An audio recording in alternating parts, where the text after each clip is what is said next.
Warhammer 40,000 Renegades, Lord of Excess by Rich McCormick. Part 4, Chapter 27. He floated in the void. He was a constellation of pain. So many billion points of suffering that nobody could begin to catalogue it all. So many that they twinkled like stars in the night sky against his firmament. Some were red, wide and burning, their slow throb destined to persist. Others were yellow torture, sharp, sore and stinging. The worst were blue-hot, agony, so impossibly bright that he didn't believe this reality could hold them. The stars of pain flared, died and went supernova, casting a changing pattern of agony across his body that he bore, as quiet as the void. He focused on one pinprick of light. It was shrinking, and he called after it. "Don't go." The star paused for a moment, as if responding to his words. Hope rose in his soul, but it died as the star shrank further. It became a pinprick of light against the dark, and then it was gone. "Don't go!" he screamed, but it was too late. He was falling into the black. Black sand. He dug his hand into it, watching as it ran between the armoured fingers of his gauntlet. Bright sun beat down on his exposed face, and he shielded his eyes from the glare. The world was called Calliope. It had not always been thus. The Eldari had another name for it, but those who had known it were now long dead. Only their statues remained, half buried in the sand and bleached white from eons of the stark sun. Names didn't matter, anyway. This desolate world was just the backdrop to his triumph. He was here because he had been chosen. A being of perfection lay on the other side of the sand dune, and of all the souls in the galaxy, he had been called to its side. Close to the top now, and he could hear the music of war. The crack-whomp detonation of bolt shells, the spinning whine of assault cannons spooling up to full auto, the screams and yells of the dying and the killing. Beautiful sounds, enough to stir the heart and inflame the loins. He crested the dune. Darkness lay before him. Black armoured bodies were strewn across the landscape, their blood as dark as midnight as it poured out into the sand. The temple entrance stood open, and he saw the blackness inside, as raw and absolute as the deep void. An entrance, but not an exit. There would be no escape from this journey. He made it anyway, as he had done once before. Xantine entered the temple, descended into its depths, travelling in pitch darkness. At its heart he found a figure from memory, sitting on an obsidian throne. Euphorus, his former warlord, regarded him with indifference as he entered the chamber. "This is not what happened in this place," Xantine said. "Is it not?" Euphorus asked. He was as he had been in life, clad in armour of black and pink, his puckered face bearing eyes of glassy black and a fang-ridged mouth. He was somehow sanguine, despite the fact that soon after he had freed Xantine and took her into his body, Xantine had killed Euphorus and taken his ship. "I found the demon here, and you used her power to kill me. The weak make way for the strong, Euphorus. I found strength in this place, and I took it for myself." "Where is that strength now?" Euphorus asked. "It has gone to another," Xantine said. There was little point in lying to a ghost. "The weak give way to the strong." "No," Xantine said. "This was betrayal. My brother plotted against me. I would never—" "You have!" Euphorus roared. The sound of his surgically enhanced voice echoed from the walls of the temple. "It is part of us, Xantine. This betrayal. It is a cancer at our core that we cannot cut out. Even our father was not immune to its poison. He betrayed his closest brother for the promise of more power. You cannot fight it," Euphorus said. "This is the way of things. It is what we are." "Then I will make another way," Xantine said. Cecily still remembered most of the smells of the Undercity, but there was something new in the air too. Change. It hummed with activity now, in a way that it hadn't, even in her youth. Paths and thoroughfares choked with workers on their way to or from the day's harvests. Lord Toricon had restarted the harvest soon after ascending to power, sending his sophisticants into the Undercity en masse to oversee the process. The gangs that dared challenge this decree were put down violently, and their corpses eviscerated and displayed at major intersections. The tactic worked, ensuring that the others soon fell in line. In a few short weeks, the haze had returned, the harbinger of Serene's ancient industry, working as intended. It meant that Cecily could no longer see the sky, but she did not mind. She need only stretch her mind beyond the veil of pink fog. She could feel the sky and the void beyond it. Cold to the touch. "Get to shift," foremen bellowed on the street corners. Their whips and flails instilled motivation in any workers who dared tarry in their back-breaking duties. Torocon's enforcers beat people, killed people, daily, their bodies shoved into gutters to choke the Undercity's rudimentary sewer systems, but she walked between their number like a spectre. Cecily was practiced, now, at shrouding herself, making herself invisible to others even as she walked down the centre of the busy roadway. She had used these same talents to make her escape on the day of the celebration. After she had watched the winged monster rise and witnessed Torocon's betrayal, wild-eyed cultists and panicking citizens had choked the streets that day, but she had slid amongst them as if she was not there, moving quickly and purposefully towards the only place that made sense to her, the city of her birth. It had taken her days to reach the Undercity, sleeping in ruined hab blocks and burnt-out cellars until she reached one of the many sub-elevators that had been used to transport supplies from above to below. Once below, she hid from brass-masked zealots, scarred brutes, from militia deserters in stained robes and greasy red-eyed things that stank of dried blood and wrongness. She followed the voice. At first she had thought it was the grass speaking to her once more, but as it coalesced in her mind, she realized it spoke with a different timbre. It whispered like a dreamer, half asleep and half awake, and promised her a better future, a better life, if she would follow it. Xantine, she whispered. The first time she had heard it, shivering in the basement of a ruined hablock. You're still alive? Cecily found Xantine in an abandoned midden pit in the slums of the Undercity. His pink and purple armour was stained with blood and dust, but he was still resplendent amongst the filth. His long black hair framing his noble face perfectly. He was adrift in and out of consciousness. Cecily had no familiarity with the hypnagogic trances that space marines could use to accelerate their own healing processes, but she traced her mind over his body and understood from the psychic touch that his body was repairing itself. She stayed with him, leaving only to gather water for Xantine and meagre amounts of food for herself, enough to keep herself conscious and able to tend to the larger of his wounds. You won't die, she said as she spooned tiny amounts of water into his slack mouth. We made a deal. You promised me a better life. You promised me escape from this hell. Xantine's eyes would flicker as she spoke, and she would feel his mind stir. I know you hear me, Cecily said to the sleeping giant. You promised me. Xantine woke on the third day, opening his turquoise eyes to take in his gloomy surroundings. It stinks in here, he said, his voice dry from the lack of youth. My lord, Cecily said. You have returned? Cecily, he replied, tracing his tongue across cracked lips. If he was surprised to see her, he did not show it. Where am I? You are in the Undercity. And Toricon? Xantine let the question hang in the stinking air. He has taken control of the planet. What has he done to my world? He has made slaves of us all and restarted the harvest. The grass is cut, and the Calypso sap once again flows from the refineries to the city above.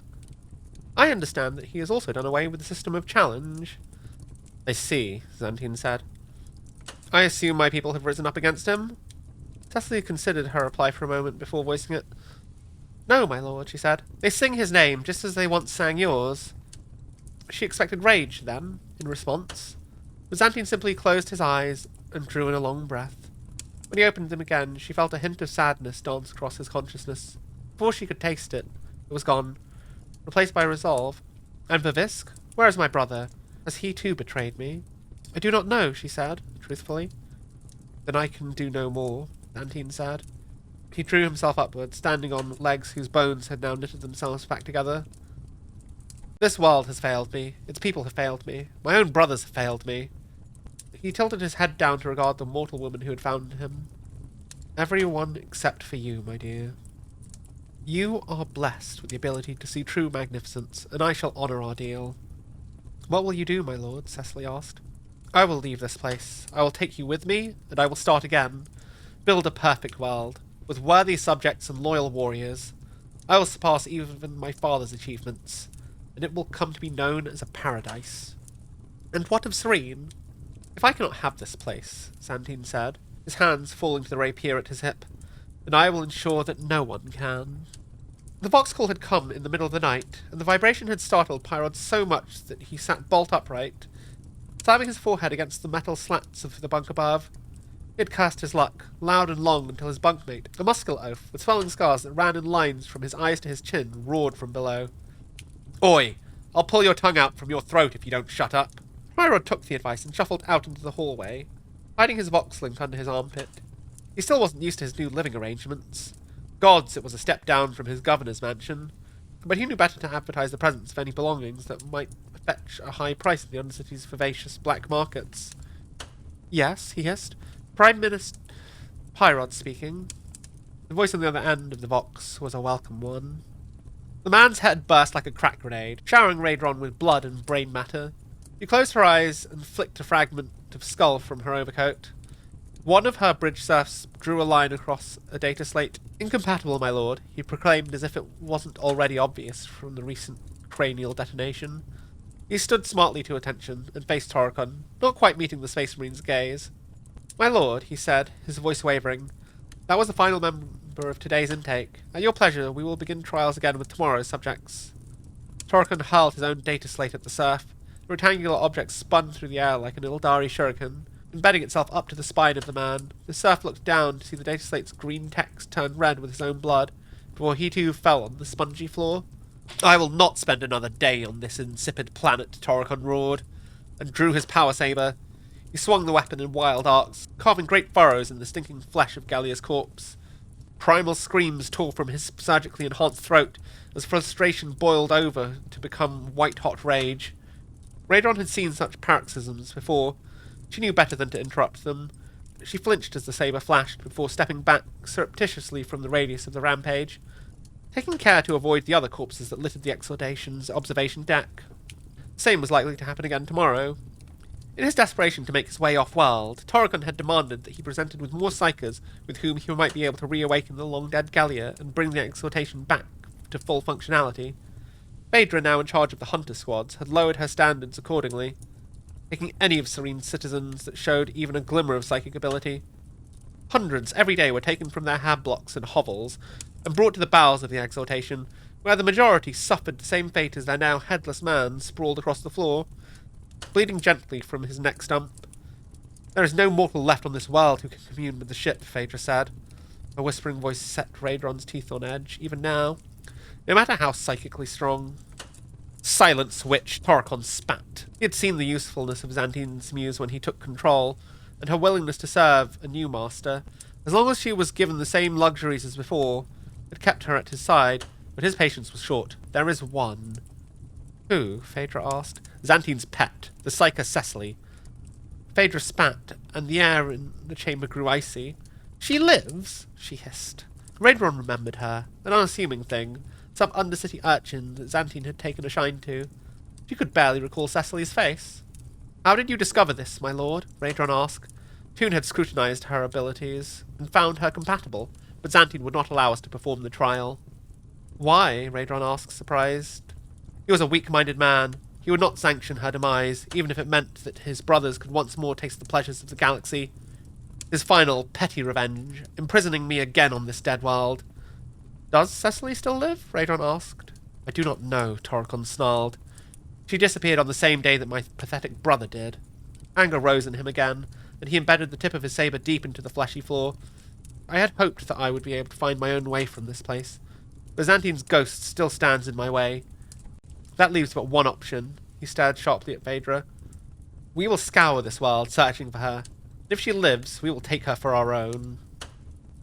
Learning how to move in the Undercity had been a slow process for Pyrod. He was a large man, and as governor he had become accustomed to his presence being announced, usually by surgically and chemically modified beings whose entire existence was devoted to making people aware of his presence. He had bought himself a modicum of safety, at least. He'd had the presence of mind to squirrel away a few treasures, should he ever be deposed from his position as the ringmaster of Serene's political circus. And he pawned them in exchange for shift cover and protection promises from the area's larger gangs. The Slickblades even let him stay in one of their rented bunkhouses, on the provision that he shared information about sap stores that he had gathered during his time in Serene's upper echelons. But Pyrod knew better than to advertise his presence. In his new life, making himself conspicuous would carry a death sentence. He pulled his robes, drab, grey, awful, over his head, and tried to move like one of the Undercity lifers. They had a particular way of walking. Those emaciated, sallow people, at once panicked and aimless, either heading for the fields to complete their back-breaking work, or returning home, their souls and bodies battered. Pyrod copied them as best he could as he walked with them, moving carefully towards the destination which had been chosen from him. It was a short walk. When he arrived, he chose his moment, ducking behind a low wall and waiting for long minutes, scanning the walkways to ensure they were truly deserted, and that no prying eyes would look on. Caution was good. Life was cheap down here. But he wondered if this level of paranoia was overkill. No, he whispered to himself. Better to be safe than to be dead. He set about his work at a laboured pace, carefully lifting rusted threshing blades, rolling dented wheels and sliding away sheets of battered metal, keeping quiet to avoid attracting the attention of the foreman the next street over. Finally, he revealed his prize. A door that was almost unremarkable among its peers, its thick red-painted surface pockmarked from generations of accidental contact with harvesting machinery. But it had a secret. Pyrod reached into the back of his mouth and popped loose a gold-plated molar. He winced in pain, tasting his own blood, as he pressed the root end of the tooth into a tiny hole on the right side of the door frame. He heard a click and a hiss, and with the slow release of some unknown gas, the door slid open, revealing metal stairs under the loamy soil. Pyrod gave one final glance around and descended. Pale green light illuminated the room that Pyrod descended to, lending the canisters, tubes, tanks, and cables a sickly colour. It had been a biological facility once, where scientists and technicians had extracted and developed strains of grass that would flourish in Serene's particular climate. It had been forgotten by the time the angels came, its entrance buried by the growth of the harvesters' shanty towns. There was no need to study the grass by that point, just a cycle of planting, growth, and harvest, a cycle that had persisted for millennia, a cycle that had now been restarted by the planet's new master. A gentle hum filled the air, the reassuring sound of the complex machinery and equipment working as intended. A large tank dominated the room, its metal front panel obscuring its contents. You might have thought it a peaceful place, had Pyrod not known the contents of the tank. A bank of cogitator controls flickered and flashed. A servitor was wired into the console. Just its torso and head remained, its eyes milky white, its skin drawn tightly over its bones. Xantine had told him what he would need to do long ago, but he still found the concept distasteful. He grimaced as he met the milky eyes of the thing that had once been a human. He picked up a scalpel from the workbench and set it slowly into the side of the servitor's throat, before dragging the tool awkwardly through the desiccated skin and toughened sinew. The servitor coughed. He didn't know that they could do that. Black blood bubbling from the hole in his throat, until its head tipped backwards. The lights of the console flickered from green to red, and suddenly there was motion in the chamber. Gas hissed from release mechanisms as the metal shutters slid open, revealing a glass cylinder, some 12 feet tall, filled with thick liquid. Like the rest of the facility, the glow globes cast the liquid in greenish tones, but there was no mistaking what hung suspended in the cylinder. Its head was long and crested with spines. Its body was protected with some kind of hardened carapace, natural armour against all but the most powerful attacks. Its forearms were long and ended with wicked claws or jointed fingers that appeared to be almost human in their dexterous flexing. The profane quirk of the Xenos biology had seen these limbs regrown from ragged stumps, becoming the weapons they once were. As Pyrod watched in horror, the creature opened a yellow eye, the slit pupil narrowing as it scanned the room, taking in the fleshy thing on the other side of the glass. There was nothing in its gaze, Pyrod thought. No acknowledgement, no light, no soul. An absolute absence. Just the cold of the void, the end of things. Its talons thrust forward, somehow grease-quick in the viscous liquid. The cylinder cracked, its glass crazing. A small leak sprang from the point of impact. A thin trickle of suspension fluid forced its way to the floor. Thrown! Pyrod yelped, retreating from the creature.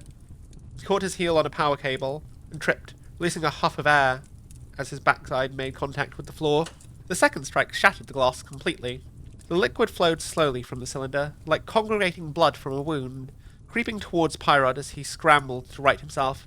He tried to stand, to run, but the fluid was about him now, thick, oily, and with a stench like rotting meat.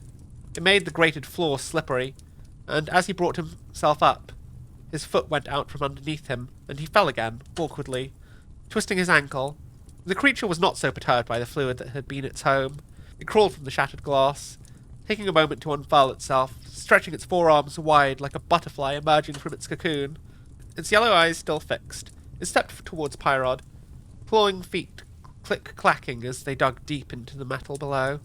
No! The once governor of Serene gasped. He made another attempt to stand, but pain stabbed his lower leg, and it buckled one last time, slapping at his chest. He opened a Vox channel, a frequency that he was not supposed to know, and did the only thing he could think of.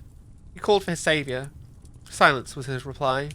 The creature stood over him, taller than the angels, The Genestealer Patriarchs opened its fanged maw and screamed. "Always keep a specimen," Xantine said, as he regarded the row of glass-fronted tanks. Creatures inside those tanks stared back, their yellow eyes tracking him as he paced in front of them. "That has long been one of my mantras," he proclaimed, meeting the gaze of the closest captive Genestealer. In reality, it had been Fabius Bile that taught him the value of maintaining a sample of something new, lest it come in useful, or enjoyable in the future. The Clone Lord had been disagreeable company at the best of times, but he was correct on this count. Lordling gave no acknowledgement on the wisdom he was receiving, and Xantine rolled his eyes. Good company was another thing that Toricon had stolen from him. Xantine looked back to the hybrids, the dregs of the rebellion he had crushed close to a decade prior.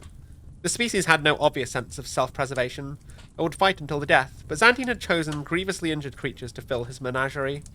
Even then they put up a terrible fight.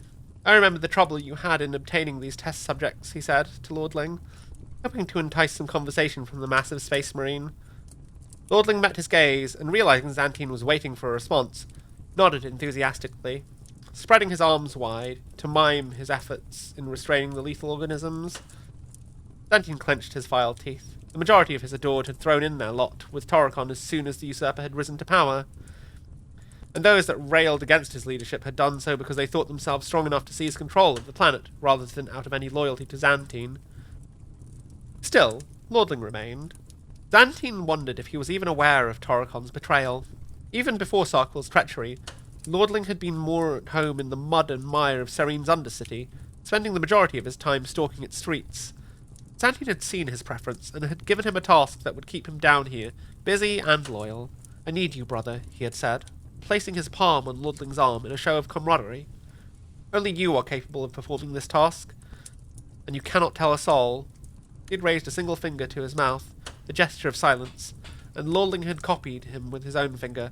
"Do you understand?" Xantine asked. "Gah," had been Lordling's response. "This place, you will protect it with your life. The Undercity here will become your hunting ground. You may gorge yourself on any creature that seeks to defile it." Lordling had cocked his head. "Gah?" he asked.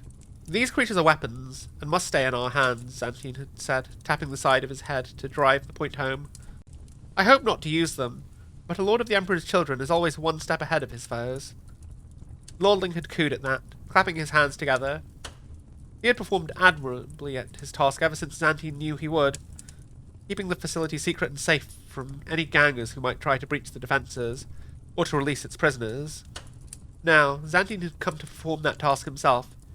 He ran his hands across cogitators, pulling levers and turning dials, until the chamber filled with the hiss of releasing hydraulics. His task complete, he unclasped the pleasure of the flesh and fired it, over and over and over again, into the bank of the machinery, until all that was left was a smoking ruin. Fluid leaked from the tanks as their living contents stirred. They were not an intelligent species, these Genestealers, but they were cunning. They would escape soon enough. "Come, Lordling," Xantine said, turning from the damage that he had wrought. "Let us leave this place. I have need of you again." Refinery 6 had been the first to be brought back online under Toricon's new regime. After years, its great mulchers worked again, pounding tons of solid grass to get the sap inside, and its vats were full once more with the soft pink liquid that had given Serene its life. Its floors and hallways rang with the sounds of people and industry, the song of a planet in production, until one day Refinery 6 fell silent again. Captain Handeville had been chosen to lead the excursion into the refinery.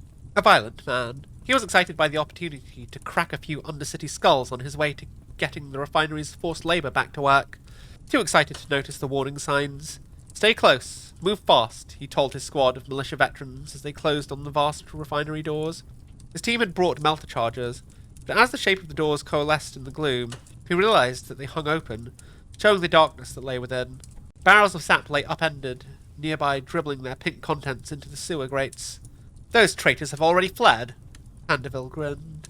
He would keep those charges for himself. Who knew what they might be useful for? The squad had prepared for an organised resistance, but they only met silence as they moved through the refinery. Of its human labour force, there was no obvious sign. Handeville led his squad through mess halls and changing spaces, across work floors and past packing machines, until they reached the living quarters at the bottom of the refinery. The wall-mounted glow globes were non-functional down here for some reason, so Handeville ordered his squad to fire up their autogun-mounted lumens. They cast the boxy rooms in ghostly green light. and Handeville felt his excitement curdle into fear. Final sweep, then we get out of here. Report back. They'll have left some clue as to where they've gone next, and we'll burn them out of their warren. Motion, sir. One of his squad called from behind. Where? Handeville shouted. Call your targets. The soldier started to speak, but his voice was cut off by a strangled cry. Handeville spun to see the silhouettes of his squad disappearing, falling as if sucked into the void. He understood in that moment, as a long-clawed hand wrapped itself around his foot and pulled. "They're underneath us!" he screamed. He never saw the creature that took him, but he felt its long tentacles palpating at his face, snaking up his nose and into his ears. Forcing open his mouth, he felt something wet and fleshy push past his teeth, felt it wriggle against his tongue for a moment, before it worked its way down his throat and into his chest. Handeville passed out then. When he woke up, days later, he was Captain Handeville no more. The grass still spoke to her, but Cecily spoke as the grass now, too.